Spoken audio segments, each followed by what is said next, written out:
Everyone is so focused on Silco and how he ruined everything, but never singed. This man has been quietly pulling the strings while everyone else is too busy fighting over power. He's the one who created Shimmer. He's the reason Zon became filled with chemically enhanced monsters, and he's the scientist responsible for some of the most disturbing experiments in the entire show. The insane biological modifications, him, the foundation for everything that would later corrupt Zon, also him. But what's even crazier is how much he's influenced not just Silco, but Victor as well. Victor is one of the most interesting characters in Arcane because he's constantly walking the line between brilliant scientist and someone willing to do anything for progress. And who taught him that mindset? Singed. As a child, Victor was sickly and desperate to prove himself, and Singed was the one who first introduced him to the kind of science that ignores morality in favor of results. Victor may have left Singed behind to work with Jace, but that influence never really disappeared. You can see it in every decision he makes, especially when he starts modifying himself. But Singed doesn't just push Victor toward dangerous choices, he does the same to everyone he interacts with. He's not some mad scientist locked away in a lab. He's an architect of chaos, subtly nudging people toward the paths that will ultimately destroy them. Silco relied on Singed's work to maintain power. Jinx became even more unhinged because of his enhancements. And Victor? He might just become the most dangerous of them all. The worst part is,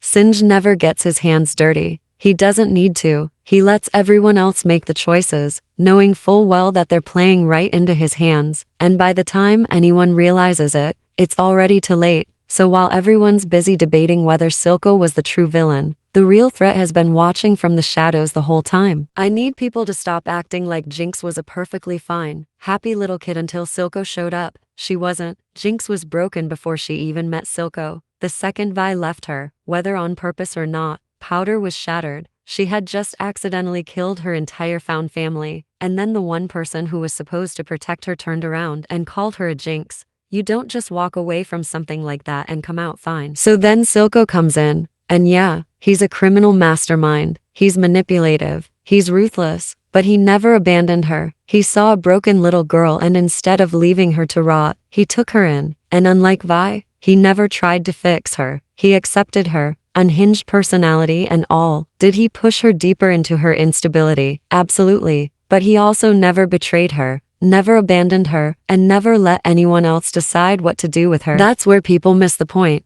Vi wanted Powder back. She wanted her little sister to stay the same. She didn't accept what had happened to her. But Silco saw Jinx for who she had become and embraced her fully. And that's why she chose him. It wasn't about loyalty. It was about who actually accepted her for who she was, not who they wanted her to be. Even at the end, when he could have handed her over to Piltover in exchange for his dream of an independent Zon, he refused. Silco could have had everything he ever wanted, but he didn't take the deal. Why? Because Jinx was his daughter. He chose her over his entire life's work. And the way he tells her, I never would have given you to them, while literally dying in her arms, I don't care what anyone says. Silco was a messed up father, but he was still a father. People love to call C.I.V.A a traitor, but let's be real, why wouldn't she switch sides? Vander had given up, the same man who once led the rebellion, the guy who was willing to go toe-to-toe with Piltover, was now playing peacekeeper and letting his people struggle under oppression. She didn't betray him out of greed or hatred. She did it because he was no longer the leader that Zon needed.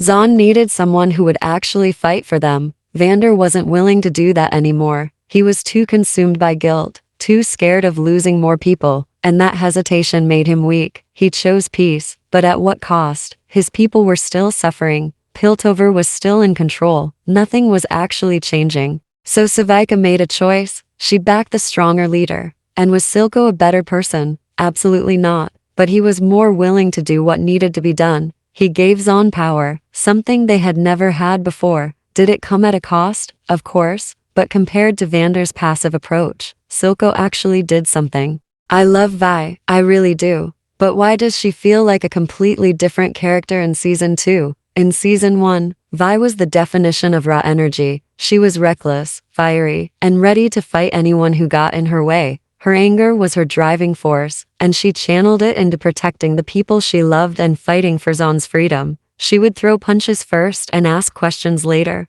the one who never backed down, even when the odds were impossible.